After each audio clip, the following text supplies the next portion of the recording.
Hey guys, I just got out of work and all I have to do is post on my Instagram page, my featuring page, before I go to New York. It shouldn't take me too long. Okay, I don't have too much planned for today. I know I have to start the line work on my next drawing, and I guess towards the end of the video I can go over one of the drawings I've done before and just tell you some of the thoughts I had and like what I did during the process to make the drawing. Like what type of pencils did I use, stuff like that. So I pretty much travel every weekend to New York, and then I go back to Connecticut for the weekdays. My studio slash my art workshop is in Connecticut, but in New York is there's a lot more things that I can film, and I feel a little bit better when I film myself out in public because I don't know the people in New York, but when I'm filming in Connecticut, there's a lot of people I see all the time. I mean, I've done it a few times, but it really feels awkward. I have to practice more in New York where people don't know me, and then when I come back to Connecticut, I'll feel more confident that when they see me film, it wouldn't be too much of a problem. Dragging my feet on an empty beach. My heart is awake, but my brain is asleep, and I don't know. Water comes crashing onto my skull. I pretty much made it here. The only thing I'm gonna do is just change my shoes. I don't have much time to change my outfit. I'll do it when I get inside. All the love songs are wrong.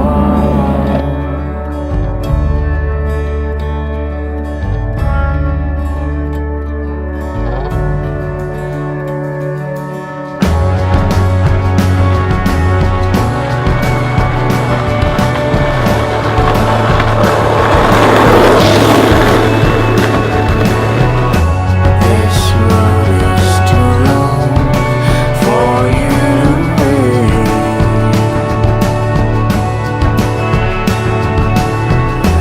This life is too short for you to waste.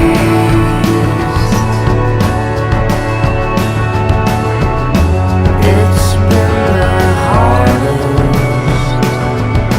day.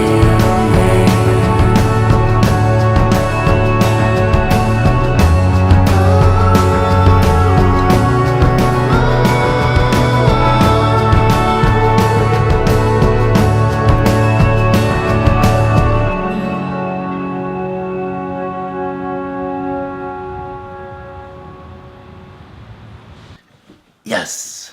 Alright, I changed into something more comfortable. I was in my work clothes all day. I can't be in them any much longer. So now I can finally explain the Galaxy Princess drawing to you all.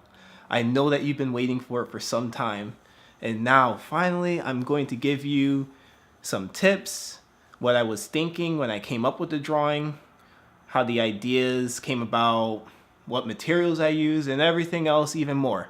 But the video is going to be kind of long, so I'm going to have to break it up into two parts. So this would be part 1, and on next Friday is going to be part 2. I'm pretty much going to post every Friday. And by the way, my Thanksgiving was amazing. I really hope yours was great too. Let's get to the video. As you can see, I already got my line work set up before I start the drawing. It doesn't take too long, but I figured I should just get right into the coloring part. The line work just sets up the proper proportions, but I'll talk about that in another video. I might make just a full video on how to set up line work. But for right now, I usually start off with the eyes when I do a portrait. Normally because the eyes are probably one of the most detailed parts. Like if you get the eyes drawn wrong, it kind of ruins your whole drawing. And so you know drawing the hair and the face is a little bit more easier than doing the eyes, because you don't have to have it completely correct. But for the eyes, you really do. Everything has to be point on or it won't look like the person. So the eyes are major. I'd rather invest my time doing the eyes first before I draw all the hair. and any other part of the body. And then the last part you draw is the eyes, and then you mess it up. You ruined your whole drawing. You wasted all those hours that you put in. To me, I don't think it's worth it. So I would just start off with the eyes, as you see there. Then I go right into the eyebrows right after. That's part of the eyes, so just keep it like that. I really like to put a lot of color into my portraits. I don't use the exact colors right on the way you see it. I like to be creative and be fun with it. I put in whatever color I want to. I would even put in a red on the skin tone. I would put in purple. I usually use purple a lot of the times. Purple is like my base color because any other color can overlap it and it does show through, but it gives what other color you put on top of it a more lighter tone. It makes it easier on the eyes.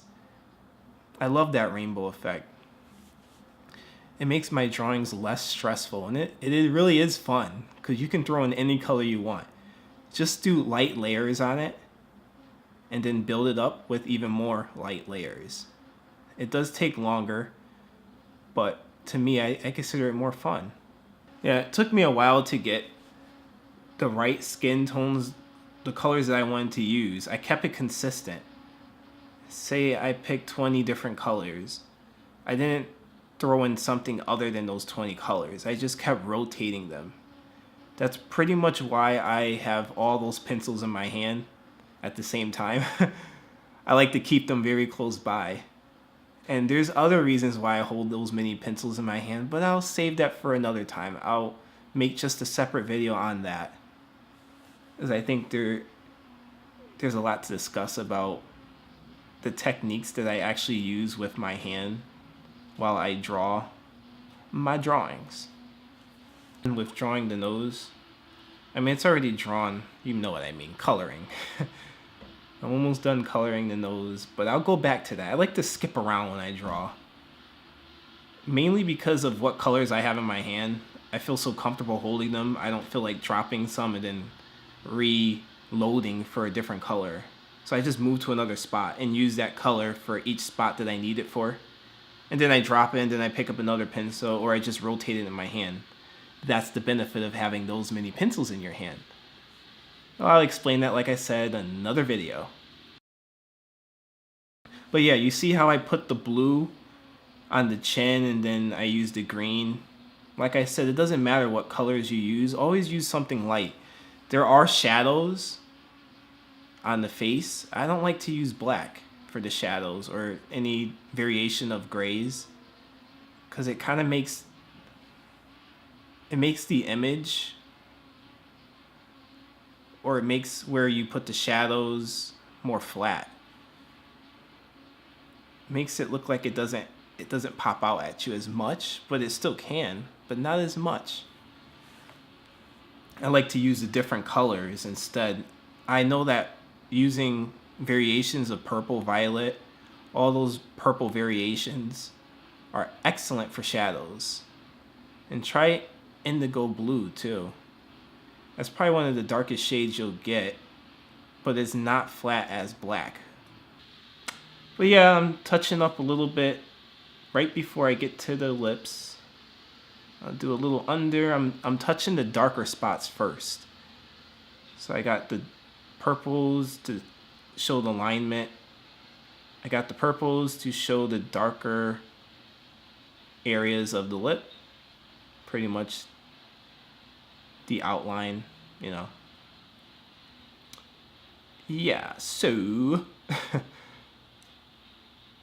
I'm using variations of pink, some purple, violet, some oranges too. Whatever I think could work.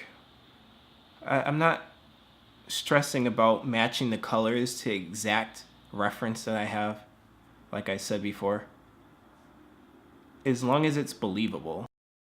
You could use any colors you want, just keep them light, and then have the last layer as closest to the color of what you're drawing.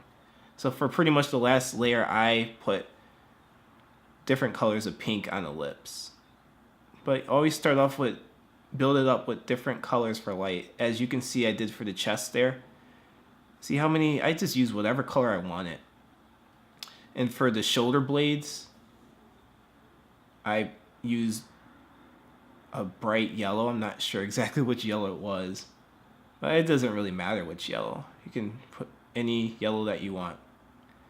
Right there, I used a Copic marker just to blend in some of the streaks that I missed with the pencil, like the little white spots in between, just to cover more ground, speeds along the drawing process. Helps me to build my first layer. Helped me to build my second layer, actually. Right now I'm just going back over what I started the first layers with. Now I'm using the colors that are closest to the color of her skin on my last layer. I did about 4 layers there. It's always good to use something that is a creamy, so it could give it a better smooth look for the skin. The last layer I use a creamier pencil, maybe like Prismacolors or Caran D'ache Luminane pencils. Alright, so that pretty much concludes part 1 of the Galaxy Princess drawing. Can't wait to share part 2 with you all. Thanks again for watching and subscribing and liking and commenting. That means so much to me. So thanks again. Can't wait to see you for part 2. See you guys.